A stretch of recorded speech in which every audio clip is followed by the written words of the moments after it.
You don't feel it enter. You never do. It's about the width of a few human hairs, and by the time it's anywhere you'd notice, it's already been living in you for months, sometimes years, quietly touring your subcutaneous tissue like it owns the place. You feel it when it stops, when it parks itself somewhere it was never supposed to be visible. And on one particular afternoon, in front of a mirror he probably wasn't planning on staring into for this long, a man watched something move across the white of his own eye. Not swelling, not redness. Movement. A living thing, coiling and stretching, just beneath the thin, translucent membrane covering his eyeball, taking its time, completely unbothered by the fact that it now had an audience.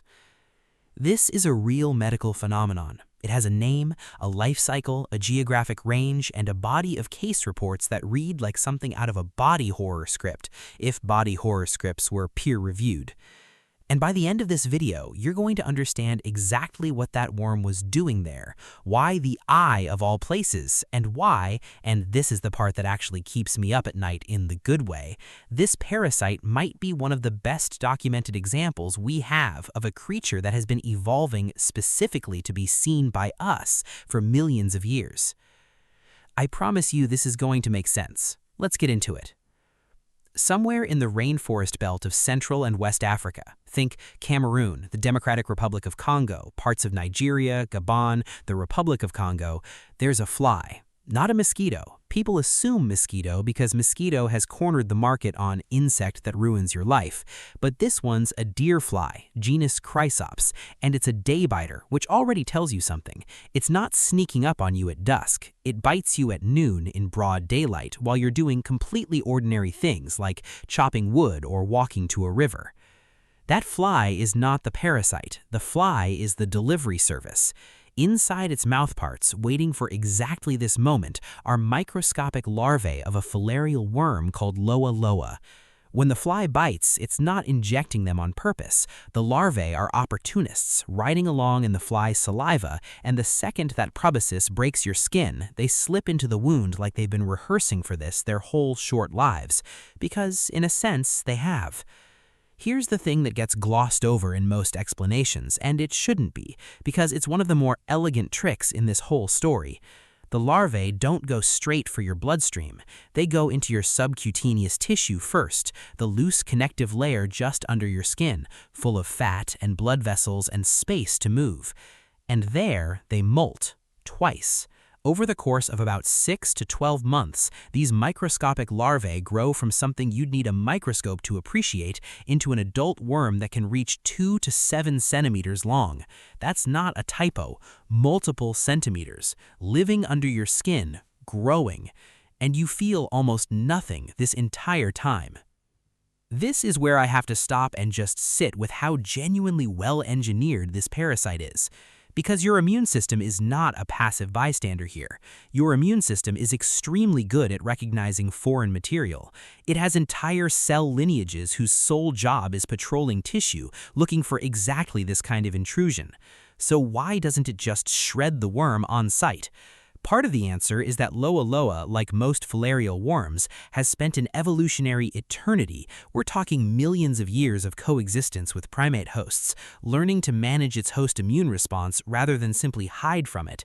It secretes molecules that actively dampen local inflammation, essentially convincing nearby immune cells that nothing particularly urgent is happening. Think of it less like a burglar sneaking past security and more like a burglar who's befriended security, brought them coffee, and is now casually redecorating the living room while they nod along. That's not me being cute for the sake of it, by the way. That immunomodulation is a real, documented feature of filarial biology, and it's one of the reasons these worms can persist in a host for years, sometimes over a decade, without triggering the kind of massive immune response you'd expect from something the size of a strand of overcooked spaghetti living in your arm. Occasionally, though, the immune system does notice, and when it does, you get what's called a Calabar swelling, a localized, itchy, sometimes painful lump that appears, usually on a limb, lasts a few days, and then vanishes without explanation. For a long time, people living in endemic areas just called these fugitive swellings, because they show up, they migrate slightly, and then they're gone. What's actually happening is your immune system briefly clocking the worm's location and mounting a local allergic-type response. Lots of eosinophils, a specific white blood cell that specializes in fighting parasites, flooding the area. The swelling isn't the worm attacking you. The swelling is you, temporarily winning a skirmish you didn't know you were fighting. Loa loa is one of the only medical parasites in human medicine where a patient can, without any imaging equipment whatsoever, personally witness their own infection moving in real time. Not a symptom, not a scan, the organism itself visibly relocating, sometimes at a speed of roughly 1 centimeter per minute, which sounds slow till you remember it's happening in a living human body and not on a lab bench. Adult Loa loa worms don't live in one fixed spot. This is a migratory parasite. It wanders continuously through the subcutaneous tissue for the entirety of its adult life, which can last upwards of 15 years in some documented cases. 15 years of just touring. And because the conjunctiva, the thin, transparent, richly vascularized membrane covering the white of your eye and lining your eyelids, is essentially continuous with the subcutaneous tissue of your face, the worm can, and periodically does, migrate directly across it. This is not a design flaw in your anatomy. Your eye isn't uniquely vulnerable because evolution made a mistake. The conjunctiva is thin because it needs to be thin. It has to stay transparent, flexible, and richly supplied with blood vessels to protect and nourish the surface of your eye. The worm isn't targeting your eye specifically out of any particular preference. It's simply moving through the same continuous layer of tissue it's always moved through, and every so often, that path happens to run directly across the only part of your body where soft tissue is also, conveniently for the worm, and horrifyingly for you, transparent. That's the whole secret. There's no eye-seeking behavior, no special affinity for ocular tissue. It's an accident of anatomy meeting an accident of timing, and the result is a scene that looks scripted for a nightmare, but is really just a worm going about its Tuesday. You wake up with a mild itch near your eye. You assume allergies, pollen, dust, whatever's blooming this time of year. You rub it, maybe take an antihistamine, move on with your morning. What you don't know yet is that roughly a millimeter beneath the surface of your conjunctiva, a worm that has been living somewhere in your arm or torso for the better part of a year has begun a slow migration toward your face, following blood vessels and connective tissue planes the same way it's followed them 1,000 times before in other parts of your body. It doesn't know it's heading toward your eye. It doesn't know anything, technically. It has a nerve ring instead of a brain, a decentralized cluster of neurons that lets it sense chemical gradients and move toward or away from stimuli. Nothing close to intention as we'd define it.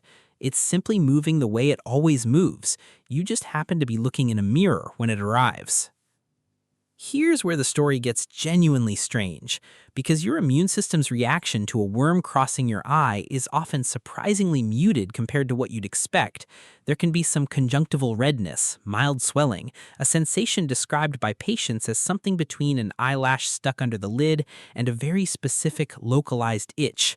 Some people report almost no discomfort at all beyond the visual horror of watching it happen. The worm itself is not typically causing direct tissue damage as it migrates across the conjunctiva. It's not eating its way through, it's not anchoring with hooks, it's essentially crawling across the surface the way you'd walk across a lawn. The lawn doesn't love it, but the lawn survives. The bigger danger isn't the eye migration itself, it's what's happening in the rest of the body while you're distracted by the visible part of the story. Clinical case reports on ocular Loa loa migration go back over a century, with some of the earliest well-documented Western medical descriptions appearing in colonial-era medical journals from the late 1800s and early 1900s, when European physicians working in Central Africa began systematically recording cases. Modern case reports, including several published in peer-reviewed ophthalmology and tropical medicine journals in the last 2 decades, consistently describe the same core experience. Patients seeking care specifically because they witnessed the worm moving across their own eye, often describing the moment with a kind of stunned clarity, because unlike most parasitic infections, this one doesn't require a lab test to confirm. The patient becomes their own diagnostic imaging. In endemic regions of Central Africa, Loa Loa infection is estimated to affect somewhere in the range of 10 to 13 million people, according to WHO-affiliated epidemiological modeling, though the number of people who ever personally witness an eye migration is a much smaller subset, since the worm can complete its entire adult life cycle in the limbs and torso without ever crossing the face. The eye crossing isn't the disease, it's just the one moment the disease becomes undeniably, visibly real to the person carrying it. The eye worm is actively trying to get into your brain or damage your vision. True or false? Verdict? False, and worth correcting clearly. In the overwhelming majority of documented cases, the worm crosses the conjunctiva, the surface membrane, rather than penetrating deeper ocular structures like the cornea's inner layers or the eye itself. It's not burrowing inward, it's traveling across, the same way it travels across your forearm or your scalp. The vision damage from the migration event itself is uncommon. Most reported symptoms resolve once the worm has moved on, sometimes within minutes to hours. Why the myth persists? Because watching something move across your own eyeball triggers a response that has very little to do with actual medical risk and everything to do with a few 100 million years of vertebrate instinct that says things near my eyes should not be moving on their own. That instinct is doing its job, it's just not calibrated to this specific, relatively low-danger event. The real medical concern with Loa Loa isn't the visible adult worm crossing the eye, it's what's happening at the microscopic level, because adult worms mate and release offspring called microfilaria directly into the bloodstream. These are far smaller than the adult worm, think thousandths of a millimeter, and they circulate through the blood in a pattern that is frankly one of the more elegant timing systems in all of parasitology. Microfilaria of Loa Loa exhibit something called diurnal periodicity, meaning their concentration in the peripheral blood, the blood near the surface of your skin, where a biting fly could actually pick them up, peaks during daytime hours and drops significantly at night when they retreat to the deeper blood vessels of the lungs. This isn't random, it's synchronized precisely with the daytime biting habits of the Chrysops fly that transmits the infection in the first place. The worm has, over evolutionary time, tuned its own offspring's circulation schedule to match the exact hours its insect vector is most likely to be out hunting for a blood meal. I want you to actually sit with that for a second, because it's the kind of detail that gets mentioned in passing in textbooks and deserves way more astonishment than it gets. This parasite doesn't just infect you, it runs a functioning, evolutionarily optimized public transit schedule inside your circulatory system, timed to the activity pattern of a completely different species in order to maximize its own chances of getting picked up and delivered to the next host. Nobody designed that. Nothing was trying to do that in any conscious sense. It's just what natural selection produces when you give a parasite enough millennia and enough failed attempts. High microfilarial density in the blood, meaning a large number of these circulating offspring, is actually the single biggest risk factor for the most serious complications of Loa Loa, including rare but documented cases of the parasite affecting the central nervous system. It's not the visible worm in the eye that clinicians worry about most, it's the invisible ones in the blood. Before modern parasitology, physicians working in Central Africa had a genuinely unusual diagnostic advantage with this specific disease. Patients would show up and simply describe watching a worm cross their own eye. That's the whole workup sometimes. No stain, no microscope required for the initial suspicion. Just a first-hand account so specific and so consistent across unrelated patients that early colonial-era doctors quickly learned to take the story at face value rather than assume delirium or misperception. Confirming the diagnosis today typically involves a peripheral blood smear, timed deliberately during daytime hours to catch the microfilariae at their peak circulating concentration, a direct clinical application of that biting fly synchronized schedule I just walked you through. Under the microscope, the microfilariae appear as slender, sheathed larvae with a characteristic tail structure that experienced parasitologists can identify on sight, distinguishing Loa Loa from other filarial species that can produce superficially similar blood findings but require very different treatment approaches. This distinction matters enormously, and it leads directly into one of the strangest treatment paradoxes in all of tropical medicine. You would think the treatment for a worm infection is simple: kill the worm, And for Loa Loa specifically, there is an extremely effective drug called diethylcarbamazine, commonly abbreviated DEC, that has been used for decades to clear both adult worms and circulating microfilariae. Problem solved, right? Here's the paradox. In patients who also happen to be co-infected with a different filarial parasite called Onchocerca volvulus, the organism responsible for river blindness, which is common in overlapping geographic regions in Central Africa, or in patients carrying an extremely high burden of Loa Loa microfilariae themselves, treating aggressively with DEC or a related drug called ivermectin can trigger a severe, sometimes fatal complication involving the rapid die-off of massive numbers of microfilariae simultaneously. This dumps enormous quantities of parasite debris all at once, and in rare but well-documented cases, this has been associated with serious encephalopathy, inflammation, and dysfunction of the brain. So physicians in endemic regions face a genuinely uncomfortable clinical calculation. The very drug that clears the infection can, in the wrong patient with the wrong parasite burden, cause a neurological emergency, triggered not by the disease itself, but by the treatment working exactly as intended, just too well, too fast, in too many places at once. This is why in areas where Loa Loa is co-endemic with river blindness, mass drug administration programs for filarial diseases have had to develop pre-screening protocols, checking microfilarial density before treatment, sometimes reducing dosages, sometimes staging treatment over time, specifically to avoid triggering this exact complication. It's a genuinely difficult problem in global health logistics because the regions that need mass treatment programs the most are often the same regions where resources for this kind of careful pre-screening are hardest to come by. Medicine, as I like to remind people who assume it's more heroic than it actually is most days, is frequently less about defeating a disease in some dramatic final confrontation and more about carefully negotiating with your own treatment so it doesn't accidentally become a second disease. Not every Loa Loa infection produces symptoms at all, and this is genuinely one of the more humbling facts in parasitology. A substantial proportion of people living in endemic areas carry the infection, sometimes their entire lives, with minimal to no Calabar swellings, no eye migration ever observed, and no complications whatsoever. Some individuals appear to tolerate relatively high microfilarial burdens with what researchers describe as a kind of clinical tolerance, possibly related to specific immune regulatory patterns that develop after repeated exposure in regions where the parasite is endemic across generations. Meanwhile, a traveler or a person newly exposed later in life, without that background immune conditioning, might experience far more dramatic Calabar swellings or a much higher likelihood of noticing ocular migration when it occurs. This is actually a recurring theme across parasitic disease broadly, and it's worth naming directly because it undercuts a really common misconception. The severity of a parasitic infection often has less to do with the parasite itself and much more to do with the specific immunological history of the person carrying it. Same organism, wildly different lived experience depending entirely on the host's prior exposure and immune programming.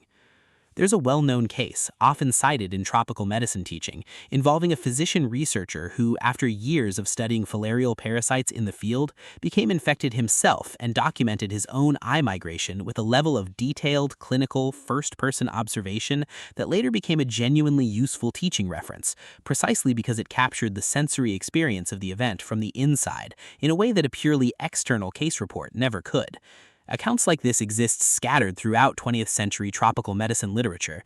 Researchers who spent years studying a parasite from the outside, and then, through nothing more dramatic than an ordinary flybite during an ordinary field expedition, ended up studying it from a considerably more personal vantage point. It's one of those quiet ironies that shows up constantly in the history of infectious disease research.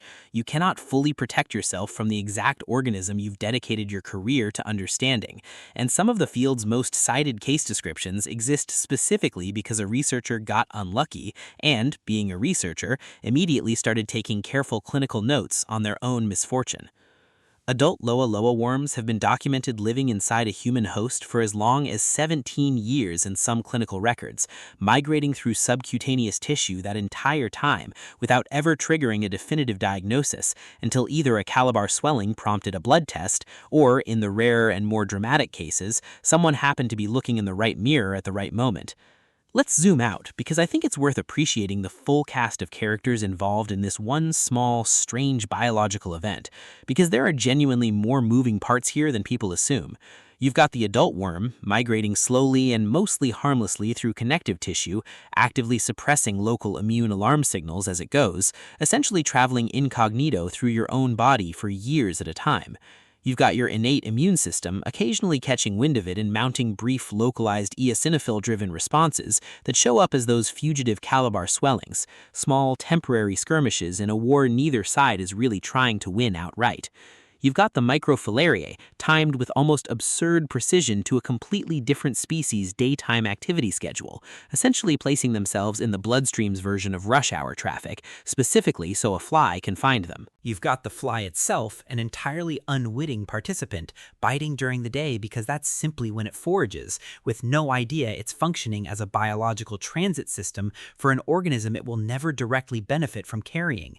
And then you've got the conjunctiva, thin, transparent, richly vascularized tissue that exists for entirely unrelated reasons of ocular protection and nutrient delivery, which just happens by pure anatomical coincidence to occasionally turn an invisible chronic infection into the single most visually alarming moment of someone's entire medical history. None of these systems are working together. None of them know about each other in any meaningful sense. And yet, the result is a precisely choreographed multi-organism relay system that has been running successfully, generation after generation, for far longer than modern medicine has existed to document it. If you're traveling through Central or West Africa, particularly rural, forested regions where Chrysops flies are active during the day, the practical takeaway isn't panic, it's proportionate awareness. Deer flies are daytime biters, which means standard evening mosquito precautions like bed nets don't help much here. Light-colored, long-sleeved clothing during daylight hours in forested or riverine areas, and awareness that a persistent, migrating, itchy swelling, one that shows up in one spot and reappears somewhere else days later, is worth mentioning to a healthcare provider, especially if you've spent time in an endemic region within the past several years, given how long these worms can quietly persist before producing any noticeable symptom. If you ever do notice something moving across your own eye, the genuinely important thing to know is that this is a recognized, well-documented, treatable condition, not a mystery requiring panic. Ophthalmologists in regions where this occurs are trained specifically to remove the visible worm directly from the conjunctiva under local anesthesia, a relatively minor outpatient procedure, followed by systemic treatment to address the underlying infection and clear any circulating microfilaria, carefully screened beforehand for exactly the treatment complications I described earlier. What I want you to actually walk away with, though, isn't a travel warning. It's this: your body is host to an entire hidden category of possible relationships with other organisms, most of which are managed silently, continuously, by systems you never consciously interact with. The worm crossing that man's eye wasn't a malfunction, it was the visible tip of an extraordinarily well-tuned biological system doing exactly what millions of years of coexistence built it to do. Quietly, efficiently, almost politely, right up until the one moment it became impossible not to watch. That's the part I actually find beautiful about this field, even the parts that make people's skin crawl. Nothing about that worm's journey was malicious. It wasn't hunting you specifically. It wasn't punishing you for anything. It was simply following a route it has followed for longer than our species has had mirrors to notice it in. Understanding that doesn't make it less strange. It just makes it a little less frightening and a lot more fascinating, which, honestly, is usually the actual goal every single time I sit down to explain one of these cases to you. If you want more videos like this, subscribe.